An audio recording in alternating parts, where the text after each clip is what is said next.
Live from our hurricane headquarters with real-time analysis from some of the nation's top meteorologists, this is Tracking the Tropics, powered by Bose Electric.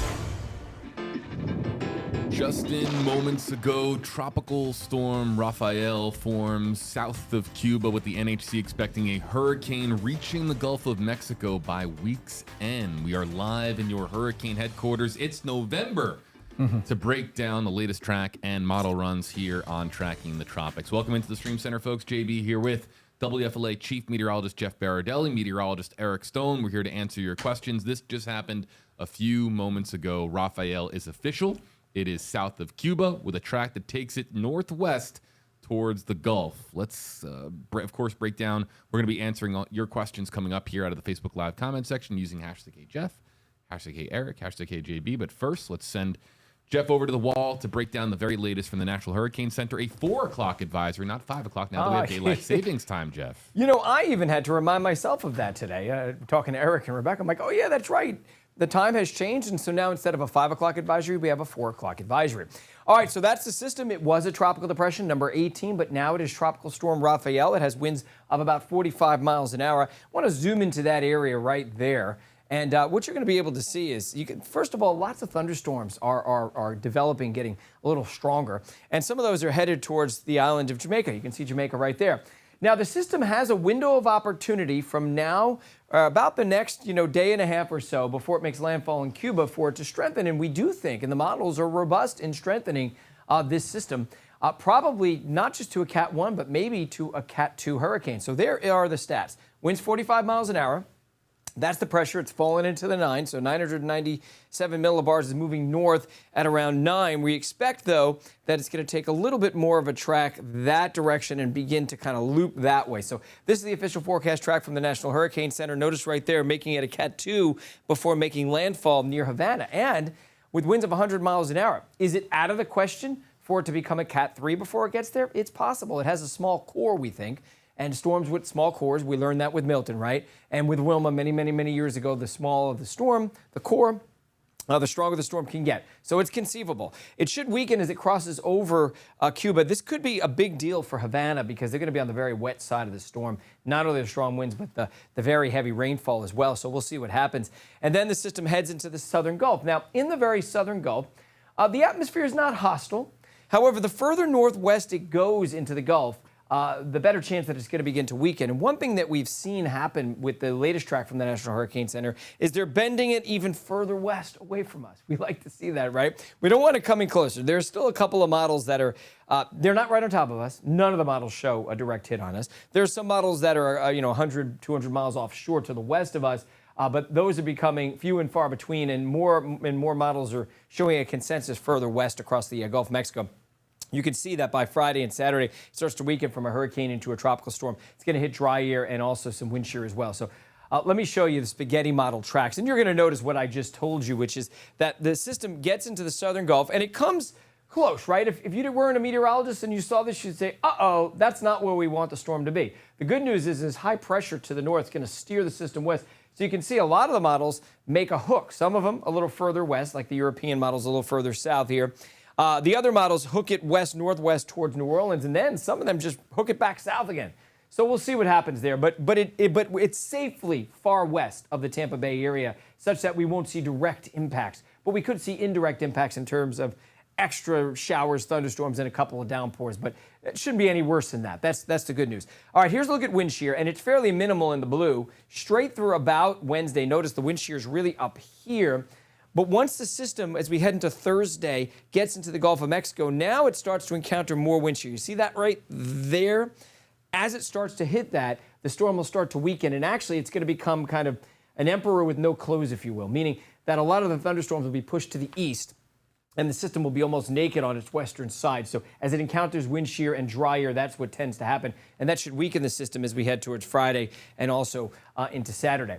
All right, one more time, what I want to do for the next graphic is show you some of the dry air, and then I'm going to sit down with them, and we're going to talk a little more about this storm after I do the hour-by-hour radar. Okay, so there's the moisture envelope with the system. It's right on top of Jamaica right now, and right near Jamaica. This is going to be moving to the northwest, and it'll keep its moisture envelope through about Wednesday. But watch this. There's a lot of very dry air in the central and western Gulf of Mexico. The system's going to be pushed or forced up against the dry air.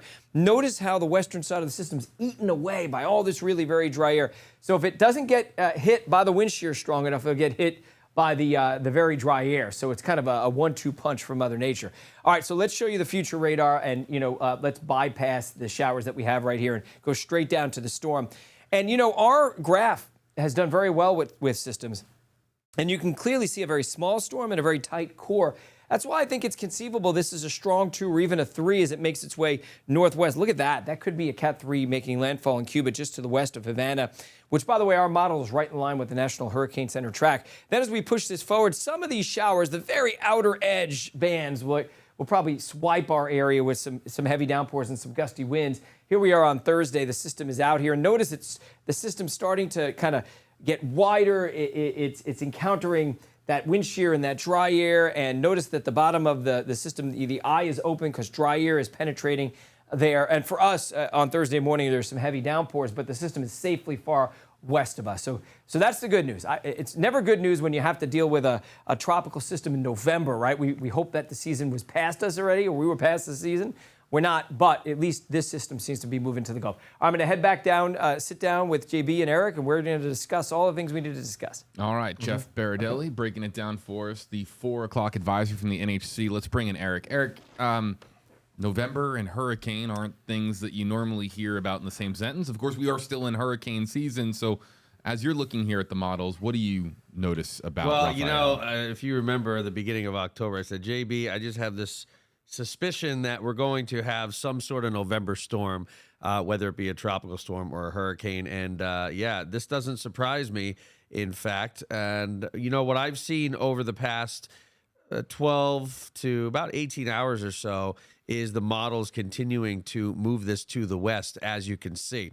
So last night when I was on News Channel 8 at 6 o'clock, a couple of these spaghetti plots were within 100 miles away from Tampa, the Canadian model, but surprisingly, the European AI model, which was far from the actual European model. And I haven't seen that this season in past storms, Jeff, that the AI was so far off of the regular European model. But the Icon, the German model, was very close to the actual European model. Which was further west, right? Which was further west. Mm-hmm. And I really think that even the cone last night was kind of banking on the European/German model versus the GFS and Canadian, which were a little bit further east. to Yeah, the Canadian east. was only even this morning was only 100 miles west of us, or 150 miles west of us. So. And even that has shifted to the west. But here's the good news: even the Canadian really didn't show direct impacts. It was just kind of edge impacts. Obviously, it would be stormier around here, but yeah, this is good. But the last thing we need right now, please, this area is a. I'm exhausted. We're all exhausted. We don't want another hurricane or tropical storm. And you know what? The further west this goes, it's not like we're wishing, a Cat 2 on someone. The further west this goes, it's going to weaken quite a lot. So even if this does make landfall, say, in Lake Charles, somewhere in Louisiana, it's going to be a weak tropical storm versus a major hurricane. That is true. Yep, for sure. All right, so Jeff and Eric here for the next 10 minutes, folks, to answer your questions out of the Facebook Live comment section. You know how it works. You can use hashtag HeyJeff, hashtag HeyEric to have your comment featured on our live stream. Just use one of those hashtags with your Facebook Live comment.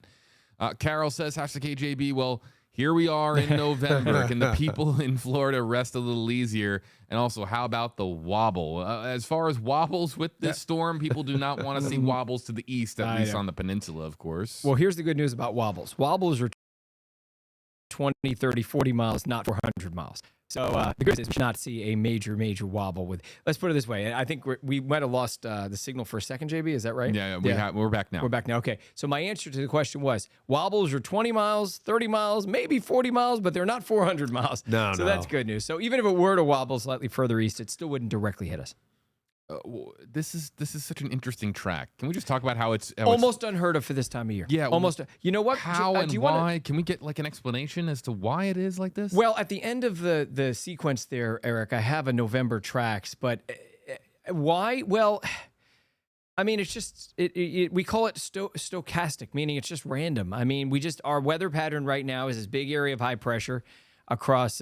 Typically, storms don't come from Jamaica, make their way northwest into the central Gulf. If they do anything, they go east. These are the only storms. These are the storms that have come within 300 miles of the Tampa Bay area in the month of November.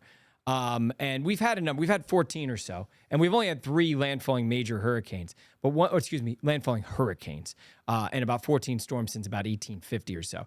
But it's very rare that systems go northwest into the central Gulf. Very rare. In fact, it's really, I don't think it's ever really happened before to this extent. So you know what this seems like? It almost seems like the Bermuda High is back. As it is in August and September, and it's really steering this, to the south and well away from us.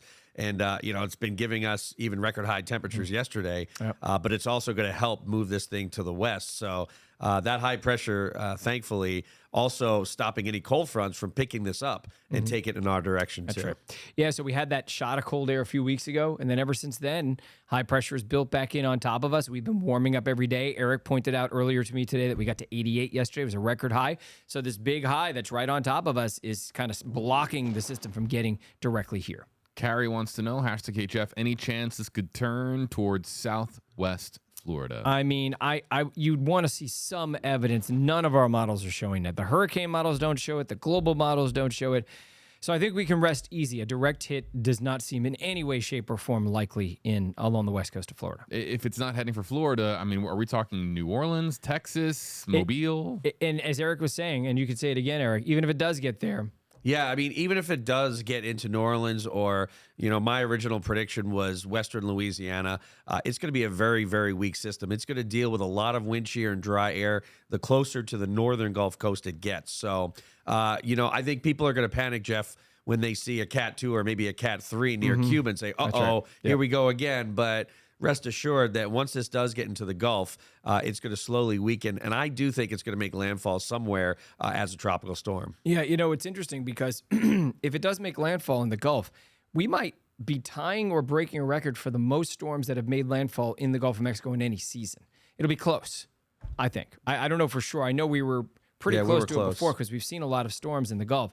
And by the way, this is not the end of season. There's going to be probably at least another 1 or 2 storms. Don't you agree, Eric? Yeah. GFS kicking up one other storm, but a very, very weak next week. But again, our focus is on this one right now. I probably should have mentioned this off the top of the show. I'm hoping that it was obvious enough with the graphics that we have here on your screen, folks. Election Day is tomorrow. Guys, this is not going to have any impact whatsoever on Election Day in the United States. So we are going to be without even though the storm has absolutely formed to the south of Cuba, it is not expected to arrive anywhere in the continental United States until, Friday, Saturday, really the weekend at the earliest. Let's go to Brody on Facebook Live. Wants to know, #HeyJeff, got a trip down to the Alabama-Florida state line on Friday. Thoughts there? Floribama. As it stands right now, we think it's going to take that hook far enough west so that it shouldn't have any direct impact. But we can't rule out that by then there's going to be some outer bands and some gusty, squally weather. So it's not going to be a dangerous situation for you, but it may not be the best of weather on Friday. Yeah, Saturday. you might not want to stay at a hotel right along the immediate coast. I mean, the wind, there'll be some sort of weak surge in that area if it does hold this track. Cliff wants to know, #KJeff, tailgating at Raymond James Stadium on Saturday should be okay? Did something change? Well, it depends. If they invite me, sure, it'll be fine. That looks good. We're going to be fine on Saturday. So our worst weather, just so everybody knows, it's going to really be Wednesday and Thursday. This weekend is actually going to be rather dry thanks to the system pulling moisture out of here. So Friday, Saturday, and Sunday, I think it's going to be pretty good. I know we have a USF and a Bucks game this weekend. Raymond wants to know, even if the storm is missing us and going to the west, #HeyJeff, when will Tampa see storm surge? Will there be any surge whatsoever with this system? Nah, because it's moving away from us. Our winds are not going to be onshore. They're going to be offshore. So actually, no, I don't think we'll see any surge around here. That's good to know. Yep. Ethan is already looking forward to some chillier weather out there. This is good for Eric. This is a good question. There's not. Will there be a really cold front following this, looking for some chilly weather? I'm going to New Hampshire next week, and it's always the week before I go. It's beautiful. It's 72 in central New Hampshire. Next week, I'll be lucky if it's 52. Yeah. But no, we're not going to have any cold fronts in the next 7 to 10 days. Yeah, it's going to be a while. I think I saw one of the models hinting that maybe Next it was Tuesday, a GFS or something. Yeah, maybe next Tuesday, but Yeah, not this Not Tuesday. strong. No. This is the last call. We've got only 2 more minutes with Chief Meteorologist Jeff Baradelli, Max Fender 8 meteorologist Eric Stone joining us here. We've got, of course, an audience joining us across multiple platforms. So use hashtag #HeyJeff, hashtag #HeyEric. Any final notes, you guys? I'll try to get in 1 or 2 more questions or comments if we get I them. mean, I'm just glad it's not coming our way because I would fear for our lives. I mean, people at this point will come and hunt us down if another storm tries to hit the Tampa Bay area. Helene, Milton, Rafael. Grateful that Rafael's not joining. Contrary to what you might see on the internet, and I've seen this for the past 3 or 4 weeks, where people say, "Well, here comes another storm, October 26th, November 2nd. This storm might do a loop." No, the trend of this has been to the west, so I'm not too concerned here in the Bay Area. We shouldn't get any surprises, is what Eric is saying. Right, exactly. All right. Well, that's good for us to hear, folks. That's going to do it for this edition of Tracking the Tropics here, of course, from WFLA in Tampa, Florida. Thank you so much for Jeff Baradelli. I'll have one tonight. And what's that now? Tonight, 8:30. That's right. We have another live stream coming up with Jeff. 8:30, 8:45, something like that. And trackingthetropics.tv or WFLA.com, of course, your go-to destination for all things tropical storms and hurricanes over the course of hurricane season. So we'll keep you posted over there with everything that develops with tropical storm Rafael. If you want to see models, articles, whatever it may be, we'll have the latest for you over there. So appreciate it. You'll see Jeff, of course, our entire team tonight on WFLA News Channel 8. For Jeff and Eric, I'm JB. Thank you so much for joining us, and we'll see you next time on Tracking the Tropics. Find Tracking the Tropics on these platforms. And for storm updates, the latest models, and helpful resources, visit trackingthetropics.tv.